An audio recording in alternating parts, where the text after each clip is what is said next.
Selamat datang di channel Dunia Perspektif, channel yang menyajikan berbagai sudut pandang dari tokoh-tokoh besar dunia, yang mungkin saja gagasan, pandangan, atau nasihat dari mereka bisa bermanfaat untuk kehidupan kita. Pada video kali ini kita akan membahas tentang 4 konsep fungsi jiwa dalam dimensi kesadaran menurut Carl Gustav Jung. Sebelum ke topik pembahasan, kita berkenalan terlebih dahulu. Siapakah Carl Gustav Jung itu? Carl Gustav Jung adalah seorang psikiater dan psikolog asal Swiss yang dikenal sebagai pendiri psikologi analitik. Ia lahir pada tahun 1875 dan merupakan salah satu tokoh paling berpengaruh dalam dunia psikologi modern. Ia dikenal karena pemikirannya yang dalam dan orisinil mengenai jiwa manusia. Ia memperkenalkan konsep-konsep penting seperti kepribadian introvert dan ekstrovert, arsitektur jiwa yang mencakup kesadaran, ketidaksadaran pribadi, dan ketidaksadaran kolektif, serta simbolisme dalam mimpi. Berbeda dengan Sigmund Freud yang awalnya menjadi mentornya, Jung lebih menekankan aspek spiritual dan simbolis dari kejiwaan manusia. Ia percaya bahwa manusia tidak hanya digerakkan oleh dorongan bawah sadar, tetapi juga memiliki dorongan untuk berkembang menuju keutuhan atau apa yang disebutnya sebagai proses individuasi. Salah satu kontribusi penting Jung adalah gagasannya tentang fungsi-fungsi jiwa, yang menjadi dasar dalam memahami bagaimana manusia menyadari dan merespons dunia di sekitar mereka. Fungsi-fungsi ini akan menjadi fokus pembahasan kita dalam video ini. Itulah pengenalan singkat tentang Carl Gustav Jung. Kita kembali ke topik pembahasan. Dalam psikologi analitik yang dikembangkan oleh Carl Gustav Jung, terdapat satu konsep penting yang disebut fungsi jiwa. Fungsi jiwa merupakan bentuk aktivitas kejiwaan yang secara teoritis tidak berubah, meskipun berada dalam lingkungan yang berbeda-beda. Artinya, ini adalah mekanisme tetap dalam diri manusia yang digunakan untuk mengalami, memahami, dan merespon dunia. Jung membagi fungsi jiwa menjadi 4 bagian utama: sensing, thinking, feeling, dan intuiting. Masing-masing fungsi ini memiliki peran penting dalam membentuk cara kita menyadari dan memahami kehidupan. Jung meyakini bahwa kesadaran manusia terbentuk dari berbagai aspek yang saling melengkapi. Salah satu cara untuk memahami struktur jiwa menurut Jung adalah melalui 4 fungsi utama yang digunakan oleh pikiran manusia untuk berinteraksi dengan dunia. Fungsi-fungsi ini bekerja sebagai semacam alat pemrosesan pengalaman, baik yang datang dari luar maupun dari dalam diri. Setiap orang sebenarnya memiliki keempat fungsi ini dalam dirinya, namun biasanya hanya 1 atau 2 yang dominan, membentuk gaya berpikir, perasaan, dan cara berperilaku yang khas. Dengan mengenali bagaimana masing-masing fungsi ini bekerja, kita bisa lebih memahami diri sendiri, serta memahami perbedaan cara berpikir dan bertindak orang lain. Mari kita bahas satu persatu keempat fungsi jiwa tersebut. Pertama, sensing. Fungsi pertama adalah sensing. Ini adalah proses mengalami dunia melalui panca indera, seperti melihat, mendengar, meraba, mencium, dan mengecap. Sensing memungkinkan kita mengetahui apa yang terjadi di sekitar kita secara langsung, tanpa perlu menganalisis atau menafsirkan lebih jauh. Orang yang dominan dalam fungsi ini cenderung realistis, detail, dan sangat tanggap terhadap apa yang tampak nyata. Mereka lebih percaya pada apa yang bisa dilihat dan dirasakan daripada pada dugaan atau spekulasi. Fungsi sensing seringkali dikaitkan dengan kemampuan untuk hidup di saat ini. Orang yang mengandalkan fungsi ini umumnya sangat perhatian terhadap fakta, data konkret, dan pengalaman langsung. Mereka cenderung memperhatikan detail kecil yang seringkali luput dari perhatian orang lain. Dalam pekerjaan, mereka bisa sangat teliti dan sistematis. Dalam kehidupan sehari-hari, mereka menikmati hal-hal yang bisa dirasakan secara fisik seperti makanan, tekstur, suara, atau keindahan visual. Mereka merasa paling nyaman saat segala sesuatu jelas dan nyata. Namun, fungsi sensing bukan berarti terbatas atau dangkal. Justru bagi sebagian orang, pengalaman sensorik bisa menjadi pintu masuk ke kedalaman makna. Misalnya, seorang seniman bisa menangkap nuansa warna atau cahaya dengan sangat tajam karena kepekaan sensingnya. Begitu juga seorang musisi bisa menciptakan harmoni yang indah karena sangat peka terhadap nada dan irama. Jadi, sensing tidak hanya soal menangkap dunia secara kasat mata, tapi juga soal menghayati pengalaman dengan intensitas penuh melalui panca indera. Di sisi lain, orang yang terlalu bergantung pada fungsi sensing kadang bisa kesulitan membayangkan kemungkinan baru, terutama yang tidak bisa langsung dilihat atau dirasakan. Mereka mungkin lebih berhati-hati terhadap perubahan dan cenderung skeptis terhadap ide-ide abstrak atau spekulatif. Dalam konteks hubungan sosial, mereka mungkin kurang tertarik pada hal-hal yang bersifat imajinatif. Namun mereka bisa menjadi teman yang sangat bisa diandalkan karena kepekaannya terhadap kebutuhan nyata orang lain. Maka dari itu, fungsi sensing memiliki kelebihan dan keterbatasan yang penting untuk dipahami, baik dalam diri sendiri maupun dalam interaksi dengan orang lain. Kedua, thinking. Selanjutnya adalah thinking, yaitu fungsi yang berhubungan dengan proses menamai dan menafsirkan pengalaman. Melalui thinking, kita mencoba memahami makna dari apa yang kita alami. Fungsi ini lebih rasional, logis, dan analitis. Orang yang dominan dalam fungsi thinking biasanya menilai segala sesuatu berdasarkan prinsip atau hukum logika. Mereka cenderung membuat keputusan berdasarkan pertimbangan objektif, bukan perasaan pribadi. Dalam kehidupan sehari-hari, fungsi thinking membantu kita berpikir jernih dan membuat keputusan yang masuk akal. Orang dengan dominasi fungsi thinking cenderung mengutamakan kejelasan, konsistensi, dan struktur dalam cara mereka berpikir. Mereka merasa nyaman ketika segala sesuatu dapat dijelaskan dengan alasan yang masuk akal. Dalam situasi yang kompleks atau emosional, mereka sering mengambil jarak terlebih dahulu untuk menganalisis keadaan secara objektif. Mereka juga cenderung lebih fokus pada apa yang benar daripada apa yang membuat orang lain merasa nyaman.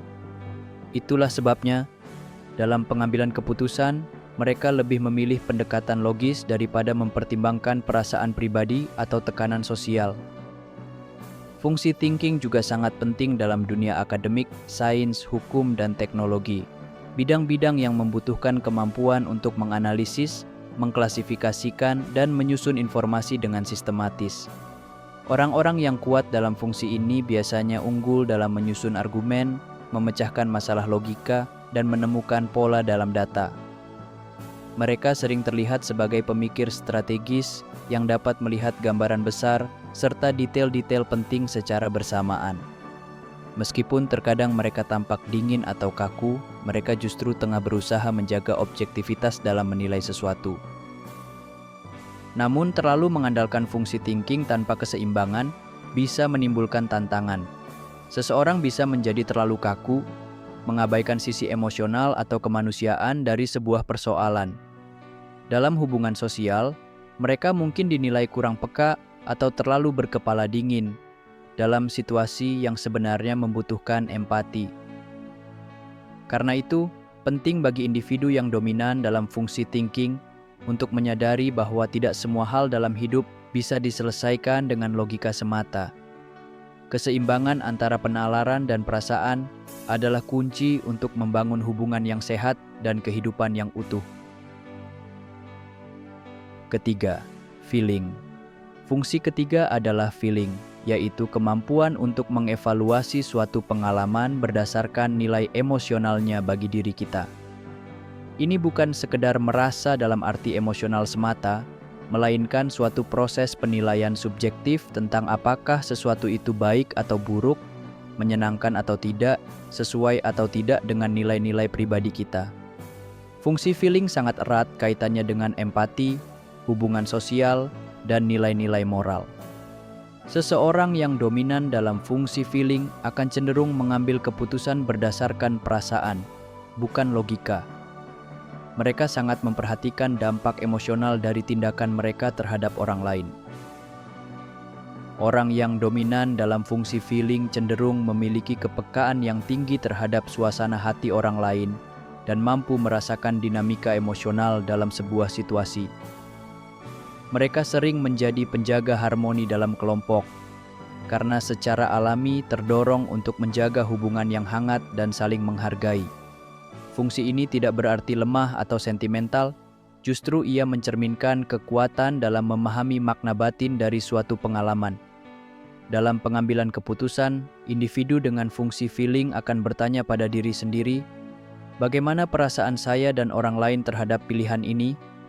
Atau, apakah ini sejalan dengan nilai-nilai saya? Fungsi feeling juga berperan besar dalam membangun kehidupan yang bermakna secara emosional dan spiritual. Orang-orang dengan fungsi ini yang kuat biasanya memiliki prinsip moral yang mendalam, dan mereka sering mencari keaslian dalam hubungan serta tindakan. Mereka bisa sangat setia terhadap orang-orang yang mereka cintai dan cenderung memilih jalur hidup yang memungkinkan mereka untuk membantu, merawat, atau menyentuh hati orang lain. Dalam dunia seni, pendidikan, dan layanan sosial, mereka sering menjadi sosok yang penuh kasih, menginspirasi, dan memberi dampak emosional yang besar. Namun, seperti fungsi lainnya, jika feeling tidak diimbangi dengan fungsi rasional, seseorang bisa terlalu larut dalam perasaan hingga sulit mengambil keputusan yang objektif. Mereka bisa menghindari konflik meskipun itu dibutuhkan, atau merasa bersalah berlebihan jika membuat orang lain kecewa. Selain itu, mereka kadang mengalami kesulitan menjelaskan alasan keputusan mereka secara logis, karena banyak hal didasarkan pada intuisi emosional yang sulit diungkapkan dalam kata-kata. Oleh karena itu, bagi mereka yang dominan dalam fungsi feeling, penting untuk tetap membangun kejelasan pikiran agar perasaan yang mendalam tidak menjadi beban, tetapi justru kekuatan. Keempat, intuiting. Terakhir adalah intuiting. Fungsi ini memungkinkan kita untuk berhubungan langsung dengan dunia tanpa melalui indera, logika, ataupun evaluasi emosional. Intuisi adalah cara memahami sesuatu secara tiba-tiba tanpa penjelasan yang jelas. Orang yang intuitif biasanya bisa melihat pola, makna tersembunyi, atau kemungkinan-kemungkinan masa depan hanya dari sedikit informasi. Mereka cenderung visioner, kreatif, dan sangat mengandalkan firasat atau inspirasi dalam mengambil keputusan. Intuisi membantu kita menyentuh hal-hal yang berada di luar jangkauan logika dan panca indera. Fungsi intuiting sering diasosiasikan dengan wawasan mendalam yang muncul tiba-tiba, seolah berasal dari dalam diri atau dari alam bawah sadar. Orang yang dominan dalam fungsi ini sering merasa bahwa mereka tahu sesuatu tanpa bisa menjelaskan bagaimana mereka tahu. Mereka memiliki kemampuan untuk menangkap potensi tersembunyi dalam situasi, membaca arah perubahan, atau merasakan sesuatu yang belum terjadi. Karena itu, mereka sering menjadi pemimpin pemikiran, inovator, atau pencetus ide-ide baru yang belum terpikirkan oleh orang lain. Dalam kehidupan sehari-hari, fungsi intuiting membuat seseorang peka terhadap simbol, arketip, atau makna batin dari suatu pengalaman. Mereka tidak hanya melihat apa yang ada di depan mata, tetapi juga apa yang mungkin menjadi makna di baliknya. Seorang intuitif bisa melihat gambaran besar dan menghubungkan titik-titik yang tampak terpisah menjadi satu pola pemahaman yang utuh. Hal ini menjadikan mereka unggul dalam bidang-bidang seperti seni, filsafat, psikologi, dan visi strategis, semua hal yang membutuhkan perspektif melampaui realitas konkret. Namun, orang yang terlalu bergantung pada intuisi kadang kesulitan menjabarkan ide-ide mereka secara logis atau menyusun langkah konkret untuk mewujudkannya. Mereka bisa terjebak dalam dunia gagasan, visi, dan imajinasi tanpa menindaklanjutinya dengan tindakan nyata. Selain itu, mereka juga bisa tampak melayang atau tidak membumi bagi orang lain yang lebih realistis atau sensorik. Karena itu, penting bagi individu yang dominan dalam fungsi intuiting untuk belajar menyeimbangkan wawasannya dengan tindakan praktis dan komunikasi yang jelas, agar inspirasi yang mereka miliki bisa benar-benar berdampak dalam dunia nyata. Keempat fungsi jiwa ini bekerja bersama dalam diri setiap manusia, meskipun biasanya ada satu atau dua yang lebih dominan. Memahami fungsi-fungsi ini penting untuk mengenali diri sendiri, meningkatkan kesadaran, dan memperbaiki cara kita berinteraksi dengan dunia. Dengan memahami fungsi jiwa, kita bisa lebih sadar bahwa setiap orang memiliki cara yang berbeda dalam memandang dan merespons kehidupan.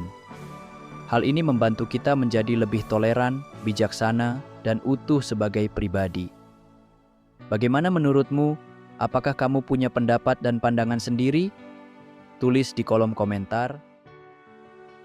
Perlu diingat, setiap orang memiliki kondisi, pengalaman, pengetahuan, dan tujuan hidup masing-masing yang mungkin saja itu berbeda dengan yang kita jalani dan kita yakini.